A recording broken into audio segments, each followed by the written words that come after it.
Side అనేది odd number అంటే అది బేసి సంఖ్య కాబట్టి గ్రేటర్ దాన్ 1 తీసుకుందాం. Greater than 1. ఇక్కడ భుజం అనేది సరి సంఖ్య గ్రేటర్ దాన్ 2. లోయెస్ట్ బేసి సంఖ్య కంటే ఎక్కువ తీసుకుందాం, లోయెస్ట్ సరి సంఖ్య కంటే ఎక్కువ తీసుకుందాం. ఇప్పుడు గ్రేటర్ దాన్ 1 అవుతే ఇంకో బేసి సంఖ్య ఏమవుతుంది? 3. ఇంకో 2 ఎలా కనుక్కోవచ్చు అంటే దాన్ని స్క్వేర్ చేయండి, బై 2 చేయండి. 9/2 ఎంత? 4.5. 0.5 తగ్గిస్తున్నాను, 0.5 పెంచుతున్నాను. సో మీరు ఇక్కడ అబ్జర్వ్ చేస్తే ఏదైతే లంబకోణ త్రిభుజంలో 3 భుజాలు ఉన్నాయి, ఏదైతే అత్యధిక భుజం ఉంటుందో దాన్ని మనం కర్ణము అని అన్నాం. అంటే కర్ణం ఏమవుతుంది సార్? ఇక్కడ హెచ్ అవుతుంది. 5² = 3² + 4². 3² అనేది 9, 4² అనేది 16, 9 + 16 అనేది 25.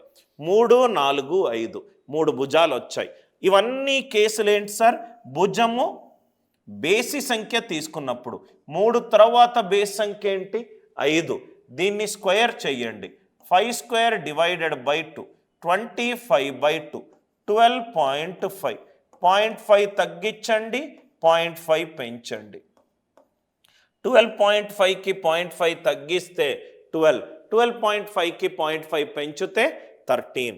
సపోజ్గా 7 గనకే వేసాను అనుకోండి. 7² / 2 49/2. 49ని 2 తోటి భాజిస్తే 24.5. 0.5 తగ్గిస్తున్నాను, 0.5 పెంచుతున్నాను. 7, 24, 25. Are you all with me? Right. 3 భుజాలు ఉన్నాయి. దాంట్లో ఏదైతే ఎక్కువ వాల్యూ ఉంటుందో దాన్ని మనం కర్ణం అని అన్నాం. ఇంకో భుజము సరి సంఖ్య ఉన్నప్పుడు కేసులు రాస్తున్నాము, బేసి సంఖ్య ఉన్నప్పుడు కేసులు రాస్తున్నాము. బేస్ సంఖ్య ఉన్నప్పుడు దాన్ని స్క్వేర్ చేయండి, బై 2 చేయండి, ±0.5 చేయండి. అంటే ఇప్పుడు సపోజ్గా 11 ఉందనుకోండి. 11² / 2 121/2 60.5.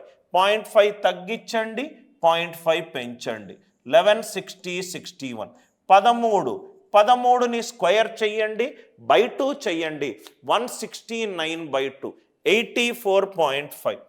84 and 85. అర్థమైంది అనుకుంటా కదా సార్ అందరికీ? ఇక్కడ మీరు అబ్జర్వ్ చేస్తే ఏదైతే నేను లోయెస్ట్ భుజం తీసుకున్నానో, లోయెస్ట్ భుజం అన్ని కేసులలో బేసి సంఖ్య తీసుకున్నాను. అన్ని కేసులలో బేసి సంఖ్య తీసుకున్నాను. రైట్. ఇక్కడ మీరు చూస్తే గనక ఇవన్నీ చూడండి సార్. 3, 4, 5, 5, 12, 13, 7, 24, 25, 9, 40, 41. రైట్. 11, 60, 61. ఈ అన్ని 5 ఎగ్జాంపుల్లు దేని మీద సార్? భుజము కర్ణము కాకుండా అది బేసి సంఖ్య అయినప్పుడు.